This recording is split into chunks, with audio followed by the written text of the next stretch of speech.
Eh bien, bonjour à tous, j'espère que vous allez bien. Ici La Passion. Aujourd'hui, nouvelle vidéo. Voilà, on va faire un point lecture. Ça fait très longtemps que j'en ai pas fait un. Donc, on va parler d'un manga que j'ai lu il y a quand même assez longtemps. Je vais pas vous le cacher. Et on va parler des chefs-d'œuvre de Lovecraft dans l'Abîme du Temps, qui est le dernier chef-d'œuvre de Lovecraft que j'ai vu. Donc, on va voir ça ensemble. On va voir ce que je pense de ce manga, de ce gros bébé, parce que mine de rien, je crois que c'est le plus gros volume en un seul tome des chefs-d'œuvre de Lovecraft. Normalement, il y a toujours deux tomes dans des gros volumes comme ça, mais bon, là, ils ont décidé de faire un tome. Clairement, c'est pas pour me déplaire. Enfin bref, allez, on voit ça ensemble. Et donc, on va commencer par l'édition. Alors, comme d'habitude, c'est édité chez Kiun, c'est encore très très bien fait. Encore une fois, le simili-cuir qui rend super bien. Les pages sont vraiment épaisses, de qualité. Il n'y a vraiment rien à dire de ça. En plus, voilà, comme j'ai dit, c'est vraiment un très très gros bébé. Il y a à peu près, je vais vous dire ça, 350 pages, voilà, à peu près, plus ou moins. Vraiment 350 pages. Après, je crois que ce tome coûte 18 euros. Voilà, c'est assez cher, mais bon, voilà, si on veut cette qualité-là, il faut mettre un peu le prix. Après, voilà, comme j'ai dit, c'est entre 15 et 18 euros les chefs-d'œuvre. Je pense que c'est surtout le cuir et les pages qui coûtent cher. En tout cas, voilà, donc de la très bonne qualité, mais bon, prenez-le plutôt en occasion. 18 euros, c'est pas donné, hein.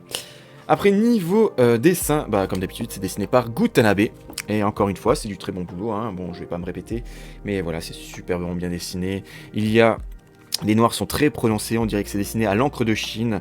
Comme dit, les noirs sont vraiment très très noirs, et ça donne vraiment un gros contraste avec le blanc. Vraiment, ça donne vraiment un rendu vraiment classe, je trouve. Donc voilà, un bon point encore une fois. Après ça, c'est classique, on va dire. Après, niveau de l'histoire, alors de quoi ça parle dans l'abîme du temps?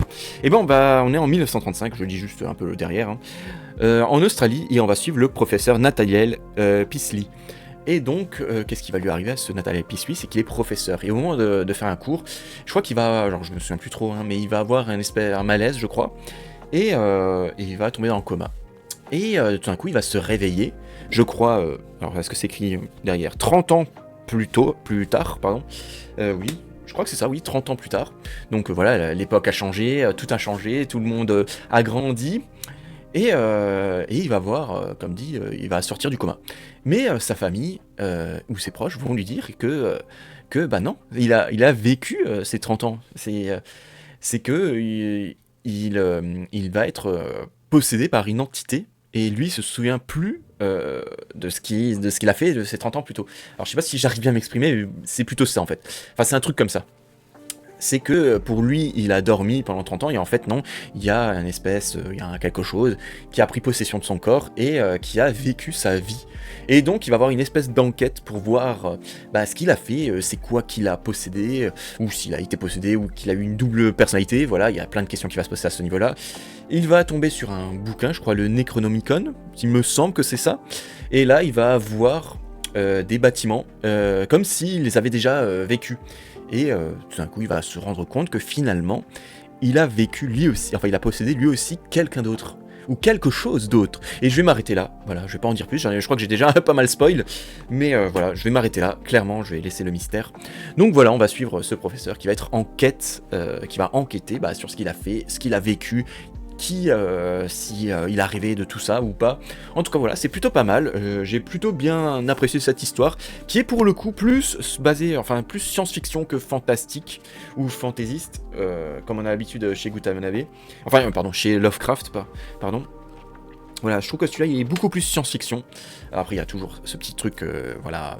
Comme j'ai dit, fantastique, ça reste toujours autour, mais bon, là je trouvais vraiment que c'était plus voilà, science-fiction, comme on dit. En tout cas, voilà pour l'histoire. Et donc on va voir plus ou moins mon avis sur ce manga et la note. Mais avant ça, c'est mon instant pub, voilà, désolé, mais bon, je suis obligé de le faire. Si vous aimez ce genre de vidéo, n'hésitez pas à mettre un pouce, à vous abonner, à mettre un commentaire. Qu'est-ce que vous avez pensé de ce chef-d'œuvre de Lovecraft si vous l'avez lu, bien sûr, voilà, dans l'abîme du temps. Si vous voulez discuter avec moi, n'hésitez pas à me rejoindre sur Discord, tout est en description. Pareil, je live sur cette chaîne ou sur Twitch, si vous le voulez. Tout est encore une fois en description.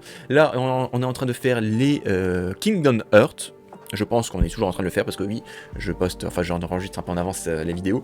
Donc voilà, je pense qu'on fait Kingdom Hearts, premier du nom que j'avais jamais fait, donc si ça vous intéresse, n'hésitez pas à me rejoindre en live. Et on reprend la vidéo. Donc, qu'est-ce que j'en ai pensé de ce Lovecraft, de ce chef-d'œuvre de Lovecraft dans l'abîme du temps? Eh ben j'ai plutôt bien aimé cette lecture, comme dit, ça se lit vraiment très très bien, vraiment c'est toujours agréable à lire les chefs-d'œuvre de Lovecraft, vraiment, c'est toujours bien découpé, on comprend toujours ce qui se passe, on lit souvent ça en une nuit, vraiment, parce qu'on est pris dans l'histoire. Après je dois dire que c'est pas mon chef-d'œuvre préféré, clairement pas, je préfère largement Les Montagnes Hallucinées ou La Couleur Tombée du Ciel, qui est pour moi les meilleurs. Mais après ça reste quand même une bonne histoire, voilà, c'est une histoire complète, voilà, il n'y a pas deux histoires comme dans certains, comme celui qui hantait les ténèbres où il y avait deux histoires, là c'est une seule et une même histoire, un gros bloc, qui est, voilà, comme je dois dire, plutôt bien, mais c'est pas mon préféré, voilà. Après ça reste quand même très très bien, hein, faut pas déconner.